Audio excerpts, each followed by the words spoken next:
O'n i di gartref gyntaf, a o'n i'n gwybod be o'n i'n mynd i wneud efo bywyd fi.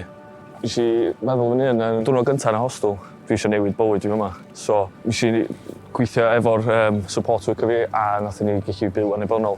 A wedyn nath nhw ofyn i meddwl, os ydych chi'n gallu helpu pobl ifanc hefyd, a tha peer mentor, so nes i gymeriad o. Be sy'n neud o'n eitha rewarding ar small wins os ydych chi ydi pan da ni'n dod fewn a neud gwahaniaeth yn bywyd bobl a cael rhywle iddyn nhw i fyw os dyn nhw wedi dod o'r carchar er enghraifft a cael asiantaethau eraill i helpu nhw gael y cefnogaeth maen nhw wedi bod isio ers blynyddoedd.